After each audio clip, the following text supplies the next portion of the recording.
This is Trend Following Radio, where great thinking comes alive.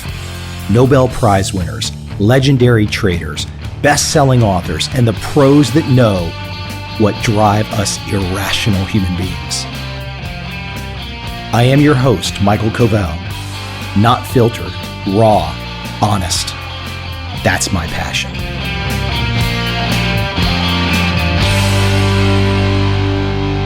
I love gapingvoid.com. Guy named Hugh McLeod. He's written some cool books. He does these cartoons with these just great expressions. And I caught a picture of one. I guess it's an office. There's a big poster on the wall and it says fanatical. Kiss any hope of ever leading a normal life goodbye.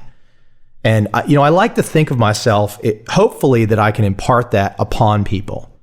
That if you listen to the words that I say, if you listen to the direction that I go, perhaps the slightly overdone, impassioned enthusiasm that I bring, that you will also come to see your life as fanatical. And the normal life will go away. The suburban two-car garage thing where you sit there and you just sit on the couch and do whatever. No, that's no good. You have to come to Asia and have lunch with me or dinner with me. Now, of course, you will have to pass a test and I'll have to make sure that you're not a nut job. Because believe it or not, I actually have a stalker. I have some lunatic stalker. And I'm not going to name him, but I have a nut job who apparently sends me weird emails. And let's hope he doesn't show up one day and do a Silence of the Lambs on me. And I become filet mignon and I'm being roasted over some pit in some foreign country. Because I can tell you, this guy's weird. Anyways, let me get back to where I was even going with this. But I love the fanatical part, right? You got to be fanatical. Whether you're going to be an entrepreneur or whether you're going to be a trend following trader, you have to be fanatical. You have to be focused. You have to be passionate. You have to want to understand. You have to want it. If you don't want it, you won't get there. Someone told me the other day that they liked one of my podcasts. They said it was one of the best ones because it was how'd they say it? They said it was less FU-ish. So I said to myself, gosh, are all my monologues been FU-ish? So here's where I want to go today, initially. SEB Asset Management, I believe they're in Sweden, and they wrote this white paper, and Alistair Evans forwarded it to me. And I thought it was good. And because there's always, when you think about trend following trading, there's ups and downs. You don't have winners every month. A trading strategy that purports to make you a winner every month is fake, is a charade, is a Ponzi scheme. So trend following has ups and downs. Trend following has what you would call drawdowns.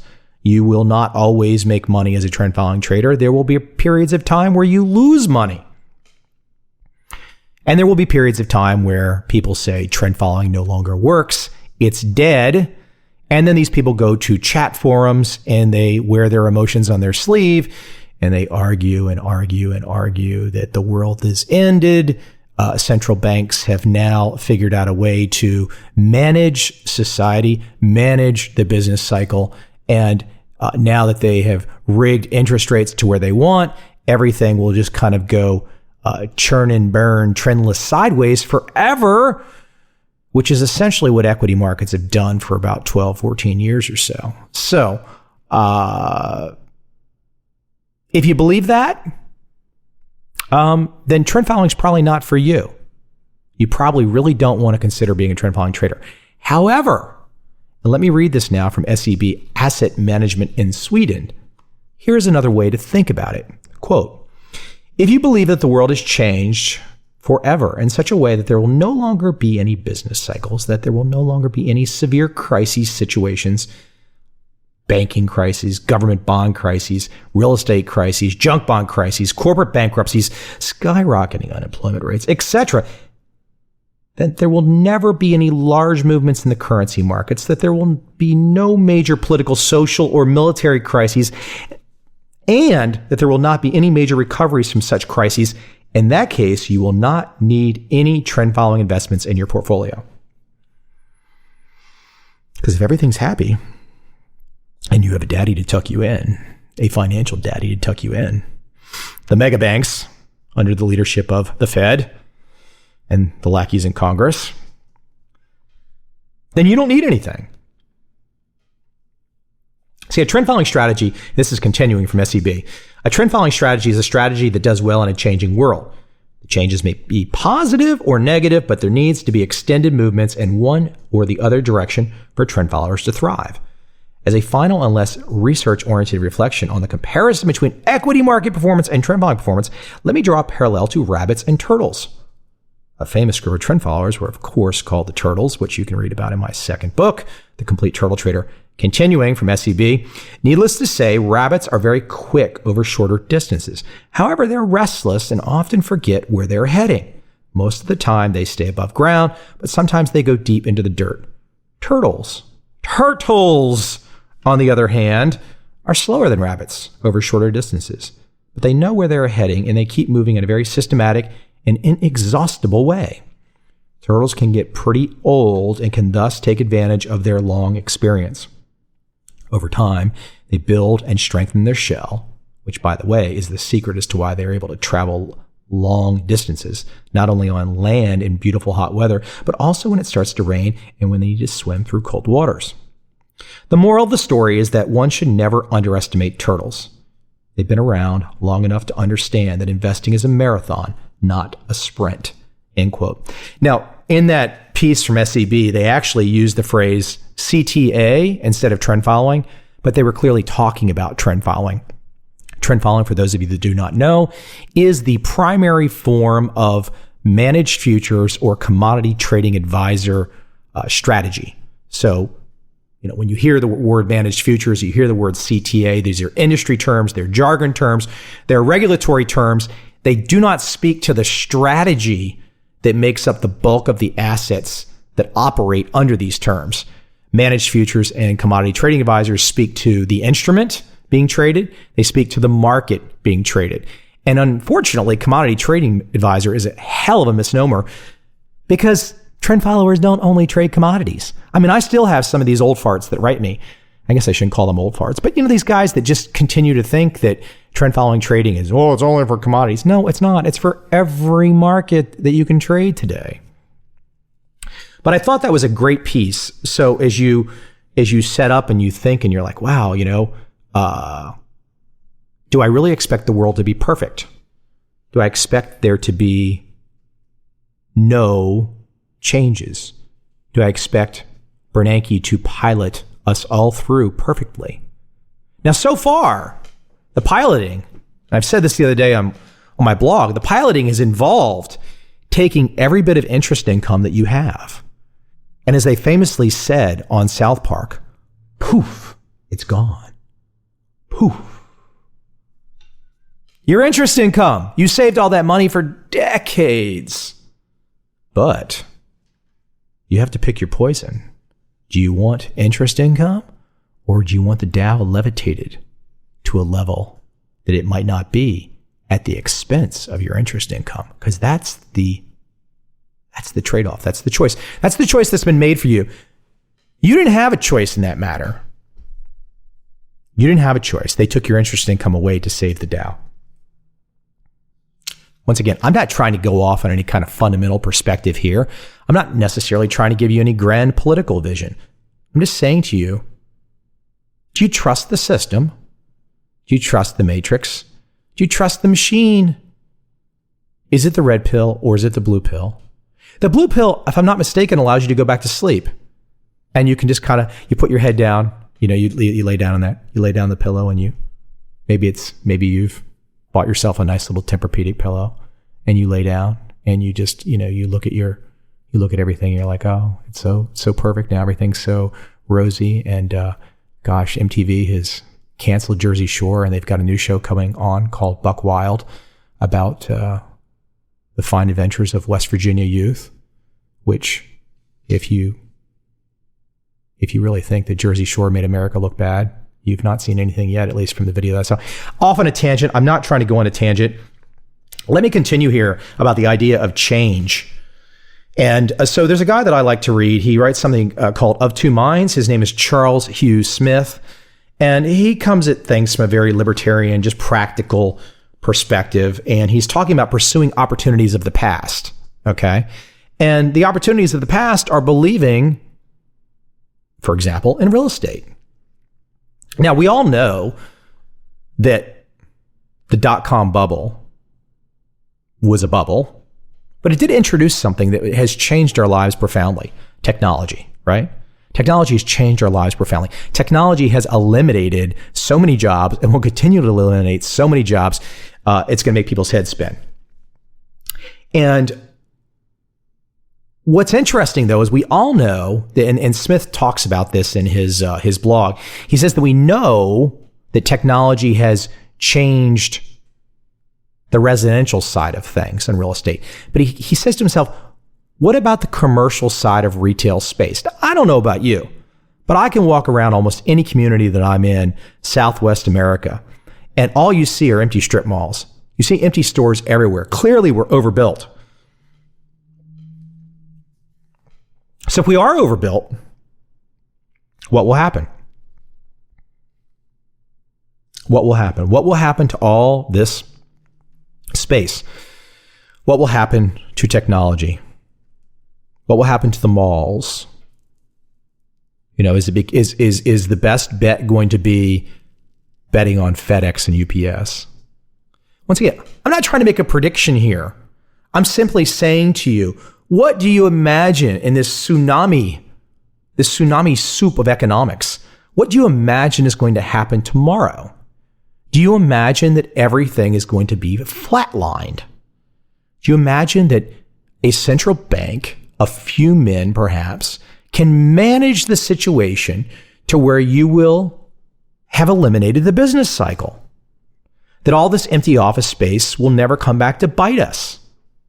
That everything will just come up roses? And if you believe all that, just take the blue pill. You don't need trend following. Trend following is only for people that think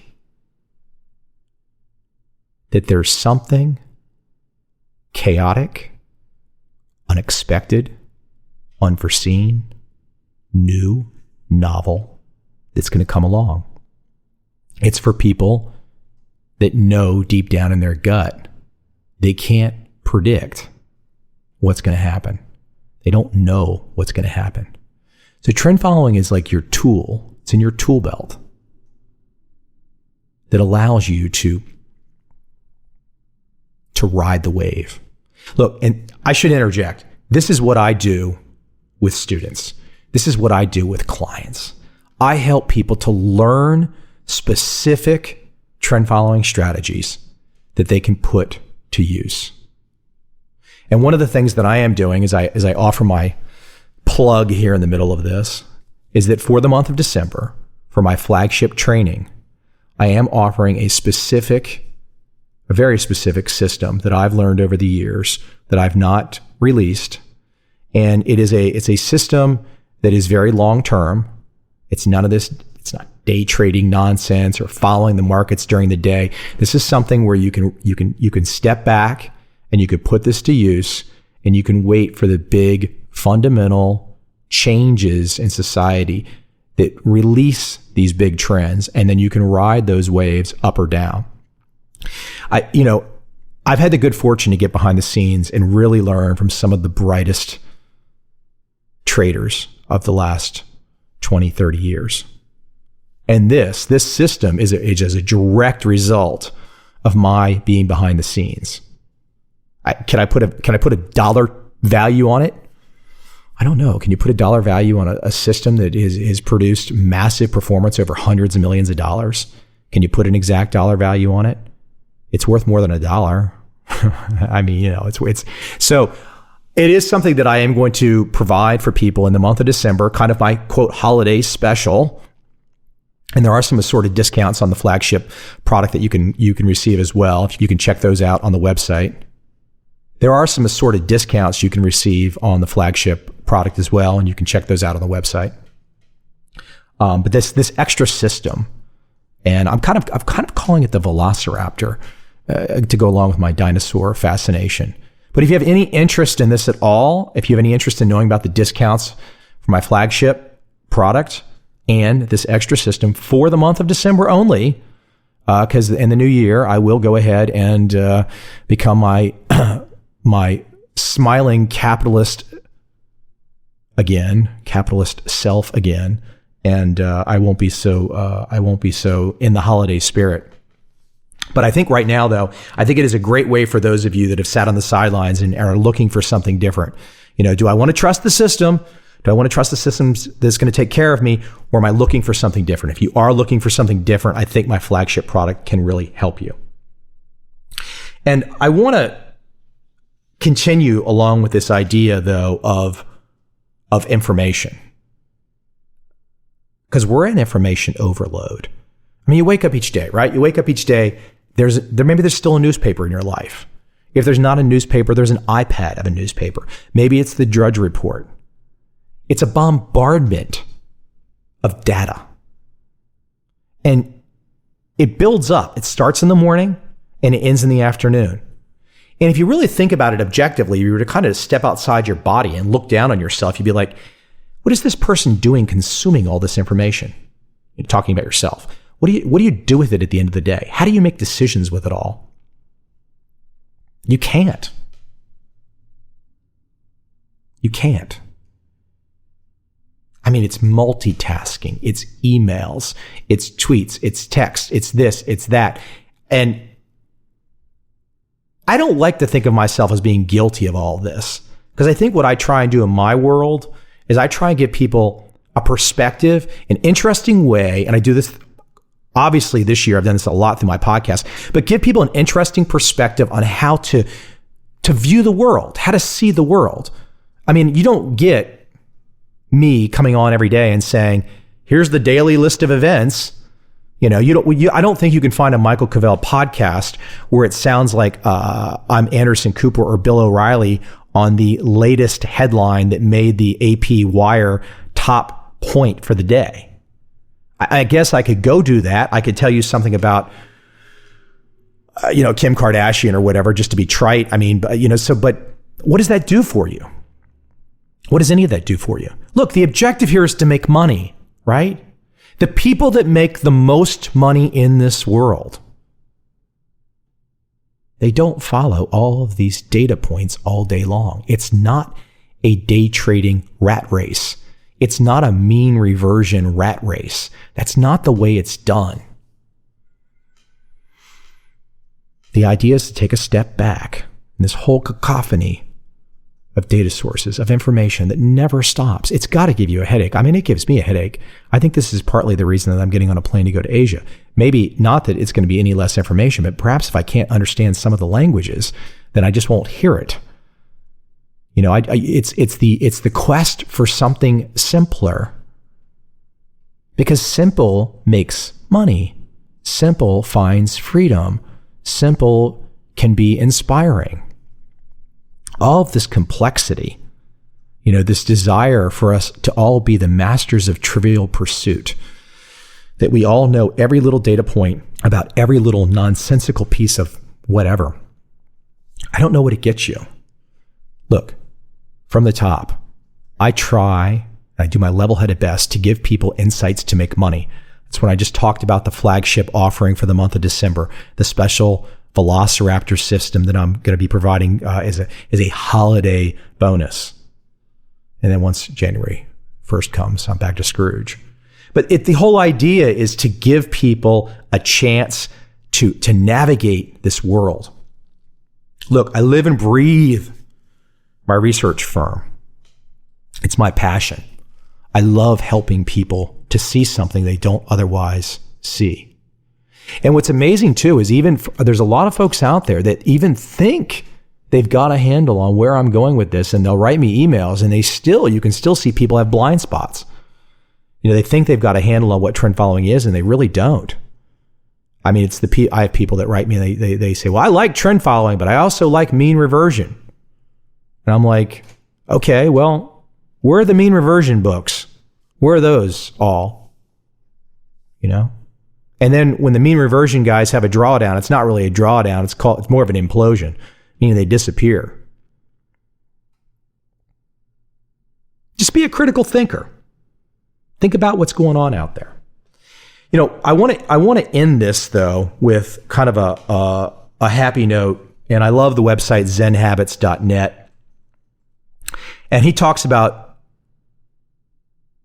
doing the work that you love, and that the work that you love is waiting for you. And he has a video on there from a guy named Scott Dinsmore. And I love this video. I watched it. Scott seems like a young guy, but he had a really nice perspective on there. And this really, if I could have a goal, this is my goal.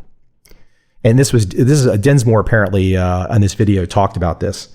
And it said that he was very happy with himself when he could sit down with somebody over a long lunch or whatnot, spend a couple hours, and convince them to quit their jobs. What an awesome goal. If I could spend my time convincing people to quit their jobs or throw away their mutual funds or step outside the system, what a fantastic motivator. And maybe that's, maybe I've never phrased it that way myself, but that is kind of what I do. I try and get people to throw it away, throw the nonsense away, throw all these information sources away. And I try to get people to look at the world fundamentally and say, have we eliminated all change? Have we eliminated all chaos? Have we eliminated all black swans? And if we have, then Mike Covel is absolutely no use for you. Trend following is absolutely no use for you. However, if you feel like maybe it's not so controlled, that maybe the magic hand is not really there to take care of you as much as you think, then what? Spend a whole career trusting the man, working for the system, waiting for the gold watch. You get to your 40s, your 50s, whoosh, you're cut. They tell you don't need you anymore. You're off the team. Look, I'm not saying it's easy to exist outside the team, but teams are good for high school, college, and perhaps pro sports. Teams are not good for your individual life in terms of navigating the world. It's you. It's not your kids. It's not your spouse. It's not your quote job. It's you. You have to navigate it.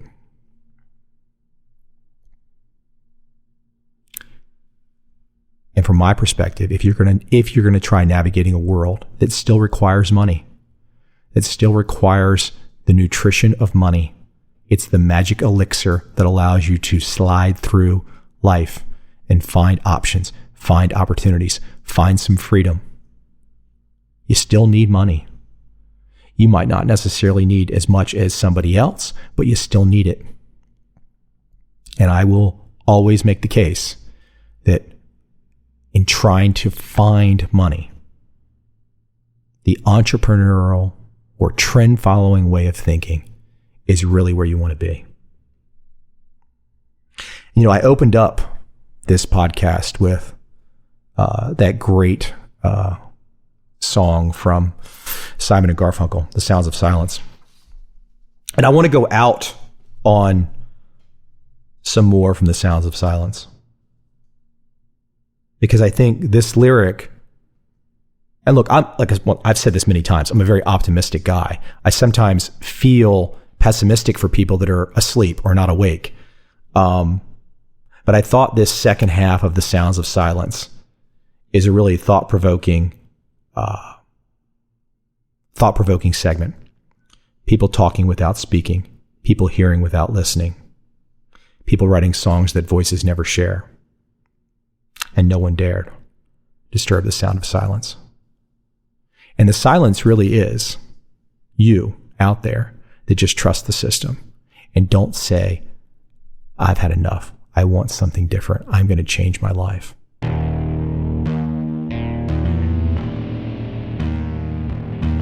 I see a time when those awake will understand how to make money in up, down, and surprise markets. Whether new trader or experienced, college student or financial advisor, protecting against a crash, or just trying to make a lot of money, trend following offers everyone an answer in uncertain times. To get started immediately, send me an email, michael@covel.com. I will send you the right trend following steps to take along with my free video. But if you want to buy and hold, trust the government and trust Wall Street, this is absolutely not for you.